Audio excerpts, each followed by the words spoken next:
When President-elect Donald Trump came to Palm Beach County for Thanksgiving, we saw for ourselves just how many deputies and officers and Secret Service agents that it took to protect him. The price of security is certainly not free. So we asked the Palm Beach County Sheriff's Office, how much did they spend when Mr. Trump returned to Mar-a-Lago for a quick trip? Today, we got the answer. The Now's Wanda Moore is live at the Sheriff's Office for us with a story you'll see only on 5. Wanda? Well, the Sheriff's Office officials are telling me they're still getting all the numbers, but what they can already tell me is that they've spent $248,000 in overtime when the president-elect was in town last time. It does put a strain on a local department. Palm Beach County Sheriff's Office paid nearly $250,000 in overtime during the president-elect's Thanksgiving visit. Compare that to the West Palm Beach Police Department.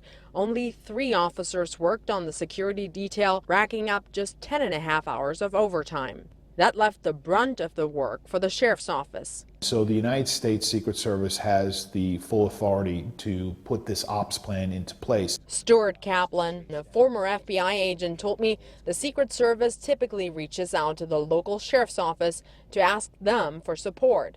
The Sheriff's Office then asks other agencies for help. In this case, they had to do it pretty much alone. Kaplan said that's not surprising, given the size of the department compared to the less than 70 officers of the Palm Beach Police Department. People on the island would be somewhat upset or somewhat concerned if they realized that their resources were being depleted at the behest of assisting the United States Secret Service.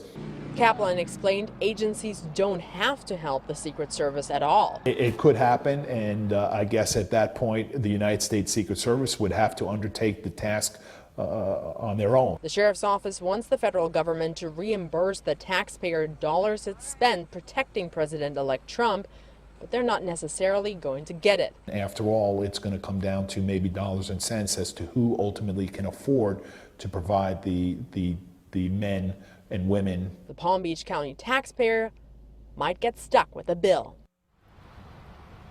The question now for the Sheriff's Office is what happens if they do not get reimbursed for that money? Coming up all new at 5:30, I sat down exclusively with Sheriff Bradshaw on what happens next. Reporting for the Now South Florida, I'm Wanda Moore. Wanda, thank you. President